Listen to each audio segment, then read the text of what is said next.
வாங்க இன்றைக்கி முட்டை குழம்பு தான் செய்ய போகிறோம். இந்த மாதிரி சுவையில் செஞ்சு பாருங்கள், திரும்ப திரும்ப செய்வீங்க.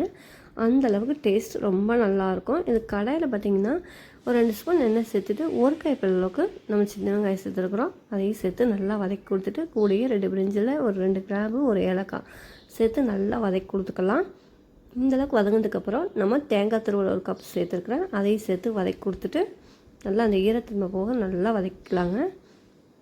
பார்த்திங்கன்னா நல்லா வதங்கி வந்துருச்சு. இந்த ஸ்டேஜில் சோம்பு ஒரு ஸ்பூன், சீரகத்தூள் ஒரு ஸ்பூன், மல்லித்தூள் ஒரு ஸ்பூன், மிளகாத்தூள் 1.5 ஸ்பூன் சேர்த்துருக்குறேன். கூடயே கரம் மசாலா தூள் சேர்த்துருக்குறேன். எல்லாம் சேர்த்து நல்லா மிக்ஸ் பண்ணி கொடுத்துக்கலாம் ஒரு 5 மினிட்ஸ்க்கு. பார்த்திங்கன்னா நல்லா வறுத்து வந்துருச்சு. இப்போ நம்ம ஆற விட்டு மிக்ஸி ஜாரில் சேர்த்து தண்ணி விட்டு நல்லா அரைச்சி வச்சுக்கலாம் நைஸாக. இப்போ அதே கடாயில் ஒரு 2 ஸ்பூன் எண்ணெய் சேர்த்துட்டு திரும்ப நம்ம இஞ்சி பூண்டு நல்லா இடித்து சேர்த்துக்குங்க. அப்போ தான் நல்லாயிருக்கும் டேஸ்ட்டு. இதுக்கு கூடயே பெரிய வெங்காயம் 1 நீல வாக்கில் எடுத்துருக்க பெருசாக அதையும் சேர்த்து வதக்கி கொடுத்துட்டு தக்காளி 2 சேர்த்து நல்லா வதக்கலாம். உப்பு சேர்த்து நல்லா வதக்கும் போது தக்காளி வெங்காயம் எல்லாம் சேர்ந்து நல்லா வதங்கி வந்துடும். இப்போ நம்ம அரைச்சி வச்சுருக்க இல்லையா விழுது, அதையும் சேர்த்துட்டு எக்ஸ்ட்ரா தண்ணி சேர்த்து நல்லா கலந்து கொடுத்துட்டு மூடி போட்டு ஒரு 5 நிமிஷம் விட்டுருங்க. நல்லா கொதித்து வந்துடும்.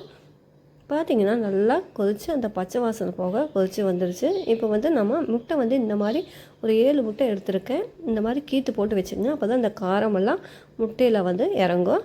இப்போ பார்த்திங்கன்னா நல்லா கலந்து கொடுத்துட்டு பெப்பத்தூள் ஒரு 1/4 டீஸ்பூன் சேர்த்துருக்குறேன். விருப்பப்பட்டால் சேர்த்துக்கலாம். சேர்த்துட்டு மூடி போட்டு திரும்ப ஒரு 3 நிமிஷத்துக்கு விட்டிங்கன்னா அவ்வளோதாங்க, முட்டை குழம்பு ரெடி.